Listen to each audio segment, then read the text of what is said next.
Qu'est-ce que t'as?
Soyez les bienvenus, on se retrouve aujourd'hui pour une vidéo consacrée à Alien Romulus, film britannique et américain de 2024 réalisé par Fede Alvarez.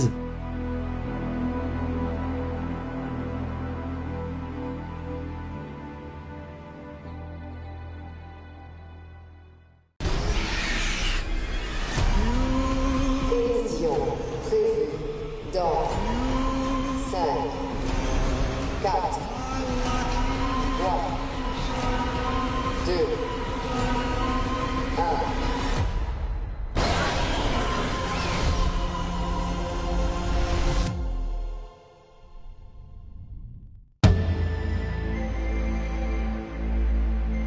Quelques années après les événements survenus sur le vaisseau Nostromo, un groupe de jeunes colons de l'espace se retrouve face à face avec la forme de vie la plus terrifiante de l'univers, alors qu'ils fouillent les profondeurs d'une station spatiale abandonnée.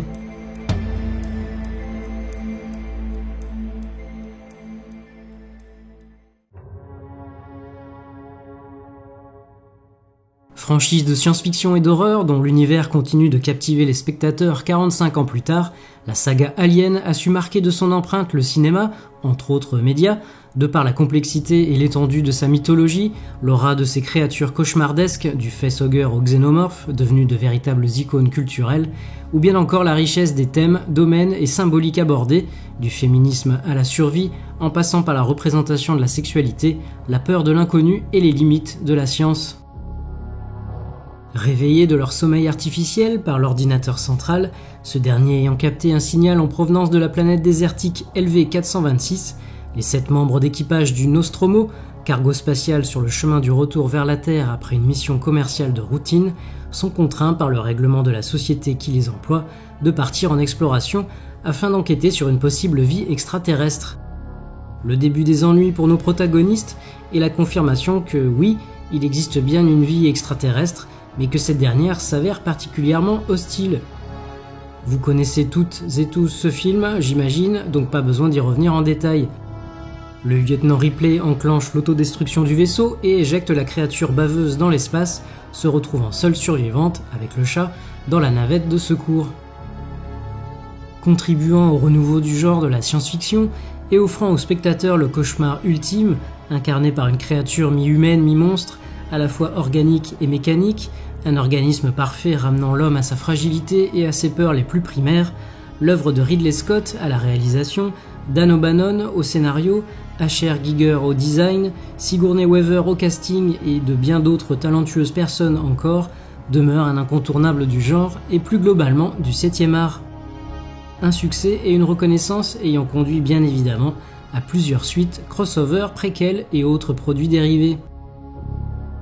3 suites au chef-d'œuvresque film de 1979 voient donc le jour: Alien le retour en 1986, Alien 3 en 1992 et Alien la résurrection en 1997, toutes confiées à des réalisateurs différents, respectivement James Cameron, David Fincher et Jean-Pierre Jeunet, qui auront tenté, avec plus ou moins de réussite, d'y insuffler leur style et d'apporter du sang neuf à ce qui est désormais devenu une franchise.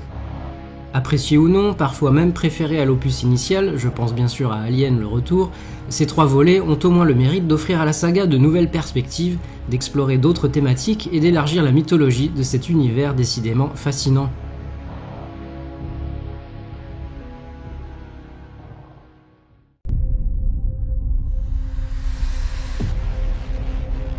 Le vaisseau. Vous voulez pénétrer dans un vaisseau pour voler des équipements réglementés? C'est notre seule chance de partir. On a besoin en tout d'une demi-heure.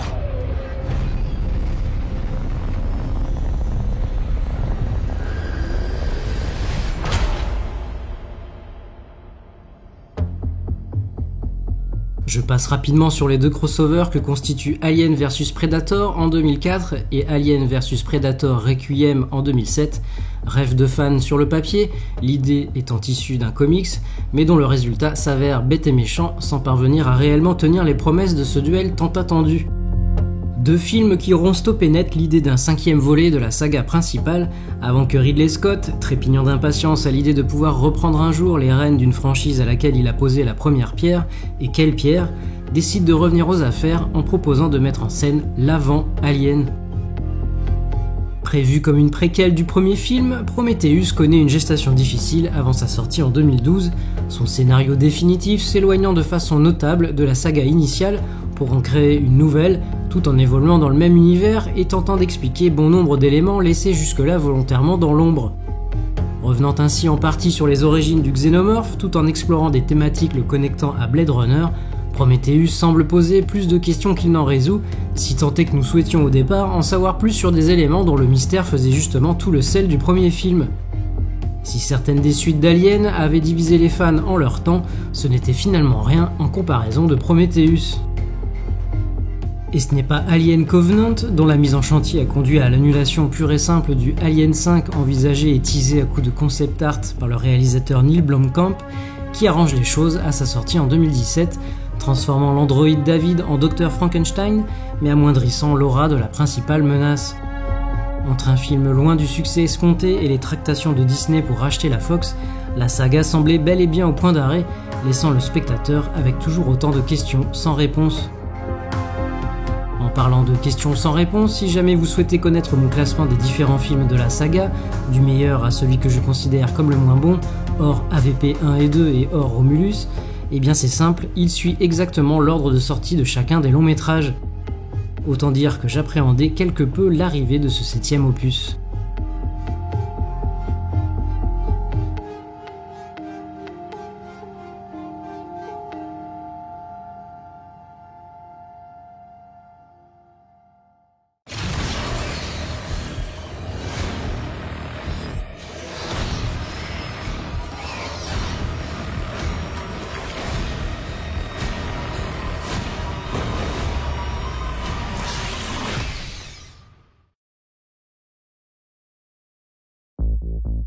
Alors qu'il envisage de poursuivre la saga en produisant et réalisant d'autres films, après un Alien Covenant qui commence tout juste à répondre à la question du qui et pourquoi, le résultat décevant de ce dernier au box-office contraint Sir Ridley Scott à revoir quelque peu ses ambitions à la baisse.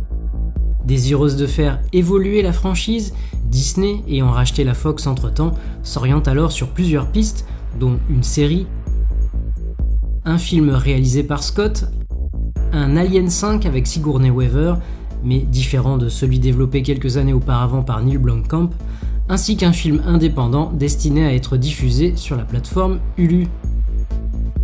Et c'est bien ce dernier projet qui nous intéresse aujourd'hui, s'agissant, vous l'aurez deviné, du fameux Alien Romulus. Annoncé précisément en mars 2022, avec à l'écriture et à la réalisation Fede Alvarez, fan inconditionnel de la franchise, le long métrage trouve son origine dans les idées soumises par celui-ci à Ridley Scott en 2016, juste avant Alien Covenant. Idée que Scott gardera en tête avant de lui confier le projet en 2021, soutenu par Steve Asbell, président de 20th Century Studios, anciennement Fox. Remarqué en 2009 sur YouTube grâce à son court-métrage Attaquer des Panicos, l'Uruguayen Fede Alvarez se voit offrir la possibilité de réaliser un film de science-fiction pour le compte de la société de production de Sam Raimi, ce qui aboutira finalement à un remake de Evil Dead, rien de moins, en 2013, Long métrage extrêmement sérieux dans son approche, trop sans doute, et souffrant inévitablement de l'ombre de son modèle. Poursuivant dans l'horreur, Alvarez revient en 2016 avec Don't Breathe, La Maison des Ténèbres, huis clos dans lequel 3 jeunes cambrioleurs se retrouvent coincés dans la demeure délabrée d'un ancien militaire possédant, semble-t-il, un gros paquet de fric. Ayant perdu la vue, mais sûrement pas ses réflexes, ce dernier se transforme en véritable croque-mitaine, bien décidé à conserver ce qui lui appartient et à s'amuser un peu. Suivra Millennium, Ce qui ne me tue pas, en 2018, adaptation du roman éponyme, un film plutôt ludique dans son dispositif mais sans véritable folie. Ayant coûté bien moins cher que le Fincher précédent, le long métrage n'a cependant pas réussi à relancer la saga. Une tâche dont il doit pourtant s'acquitter aussi avec Alien Romulus, après les retours mitigés de Covenant, tant critiques que financiers. Capable d'amplifier le caractère effrayant que peut avoir un espace clos, de pondre des images horrifiques marquantes, tout en respectant les contraintes budgétaires d'un studio, Alvarez apparaissait sur le papier comme le parfait candidat pour mettre en scène ce nouveau long métrage, dont l'intrigue est prévue pour s'intercaler entre Alien le 8e passager et Alien le retour. Avec Romulus, l'une des intentions clairement affichées par son réalisateur est de tenter de revenir aux sources de la saga. L'action de Romulus se déroule ainsi dans un cadre plus resserré, pour un budget moindre et sans l'envergure mythologique déployée dans les 2 préquels de Scott. Reprenant une partie de l'équipe ayant conçu les xénomorphes sur Alien le retour, l'idée est de porter à l'écran les créatures les plus réalistes possibles en mettant l'accent sur les effets pratiques afin de ramener la saga à ses racines horrifiques. Prévu pour la plateforme Hulu mais finalement exploité en salle, le film peut-il toujours se libérer de son obligation de rentabilité, faire preuve d'audace et revenir aux racines mêmes du genre ? Au-delà de ça, y a-t-il encore quelque chose à tirer de la franchise Alien ?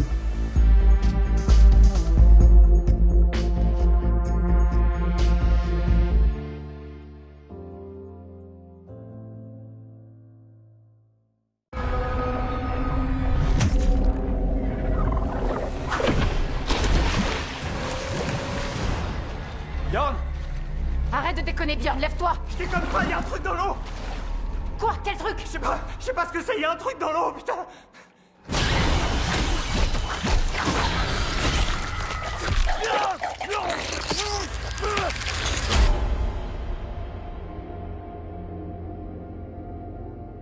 Se déroulant en 2142, soit 20 ans après les événements du premier Alien et 37 ans avant ceux d'Alien le retour, Romulus nous emmène sur l'étoile de Jackson, colonie minière appartenant à la compagnie Weyland-Yutani, un conglomérat dont l'influence s'étend sur la plupart des colonies humaines de la galaxie.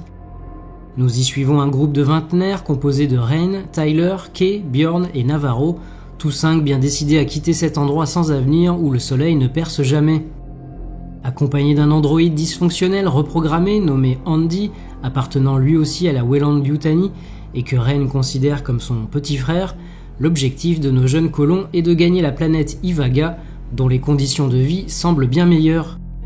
Pour cela, ils devront utiliser le transporteur minier Corbellan 4 pour rejoindre non loin de là Renaissance, une station spatiale abandonnée, propriété de, et oui, la Weyland-Yutani, encore elle est partout, vouée à s'écraser dans les prochaines heures.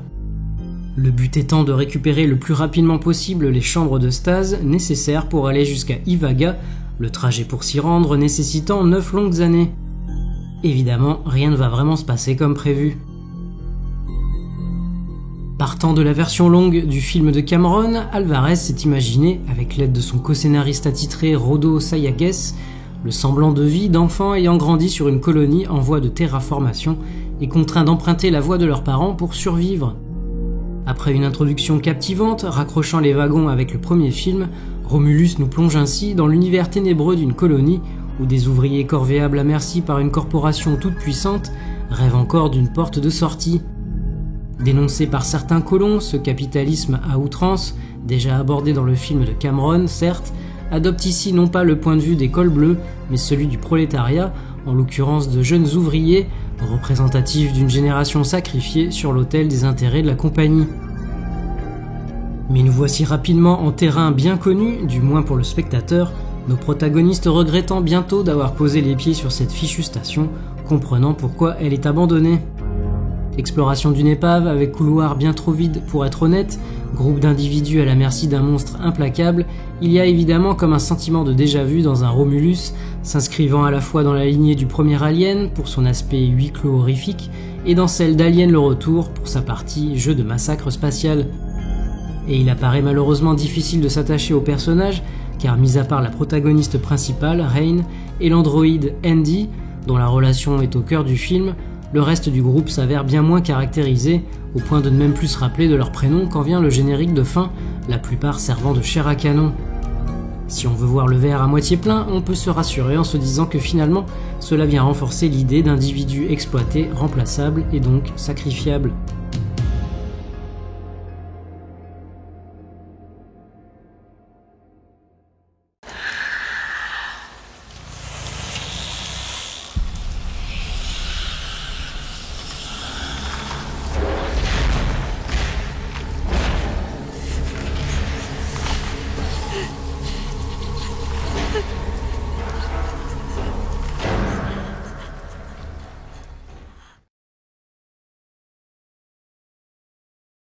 Lieu de la quasi-intégralité de l'action du long métrage, la station Renaissance se compose en fait de deux grandes sections, l'une baptisée Remus, qui semble abandonnée, et l'autre, roulement de tambour, Romulus, de construction plus récente, qui va attirer l'attention de nos intrépides aventuriers, alors bien loin de s'imaginer les horreurs qui s'y cachent et du peu de temps qu'il leur reste à vivre. Remus et Romulus donc, deux noms tirés du mythe romain de ces deux bébés recueillis, nourris et élevés par une louve, de jumeaux qui, une fois devenus adultes, décidèrent de fonder une ville à l'emplacement même où ils avaient été retrouvés. En désaccord sur le nom à donner à cette future cité, et donc sur le frère destiné à la gouverner, Remus meurt après une dispute. Entreprenant la construction de la ville, Romulus la nomma Rome. Si nous pouvons le rapprocher de la relation frère-sœur qu'entretiennent les personnages de Andy l'androïde et de Rain l'humaine, c'est avant tout l'aspect allégorique de ce mythe que l'on retrouve au sein même du laboratoire. Les scientifiques, équivalents de la louve, ont en effet pour ambition d'apporter à l'humanité le pouvoir d'évoluer et ainsi prospérer. Ce qui rejoint l'idée que la vie sur les colonies est intenable pour les êtres humains, faute de pouvoir s'adapter rapidement à leur environnement. Sans trop en dévoiler, nous retrouvons donc dans Romulus la fameuse huile noire découverte dans Prometheus. Extraite de l'ADN d'un xénomorphe, cette substance que les scientifiques sont parvenus à modifier est ici appelée Prométhée et servirait donc à diverses expérimentations, notamment l'éradication des maladies. Comme la bande-annonce le laissait présager, Romulus bénéficie d'une photographie et de cadres particulièrement soignés. Une qualité qu'il faut reconnaître à Alvarez, puisque c'était déjà le cas sur ses 3 longs métrages précédents, même si bien sûr il ne travaille jamais seul.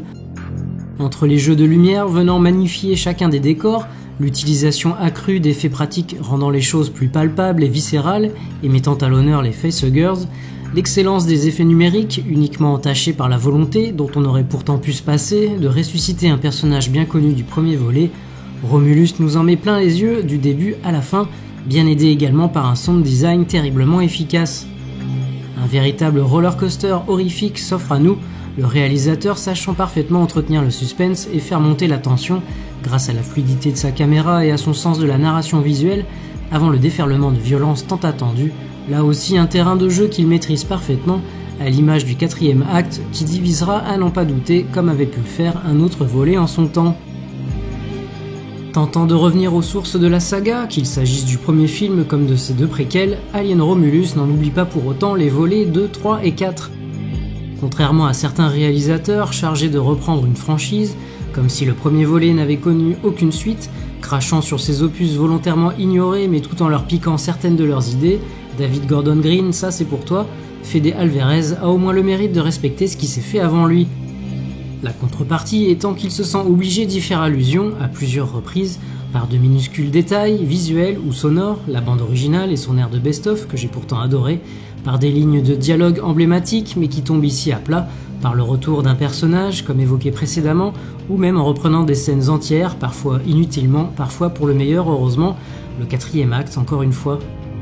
Si le média vidéoludique type Dead Space l'aura inspiré pour ce qui est sans doute l'une des scènes les plus réussies, mettant en œuvre la gravité zéro teasée au début du film, il faut donc aussi compter sur des références trop appuyées qui m'auront par moments presque fait lever les yeux au ciel.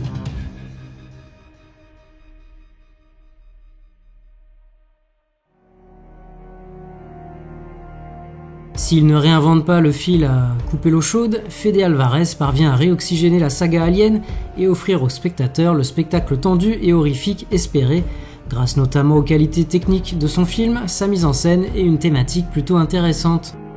Trop appliqué parfois à faire plaisir ou rendre hommage, Alien Romulus n'a cependant pas à rougir devant ses aînés. Même si le film divise, cela reste de bon augure pour l'avenir de la franchise, d'autant qu'il semble bien fonctionner au box-office. Si vous aussi vous aimez jouer à cache-cache dans les stations spatiales abandonnées, alors n'hésitez pas à liker, commenter, partager et vous abonner à la chaîne si ce n'est pas déjà fait. On se retrouve prochainement pour une nouvelle vidéo. Salut!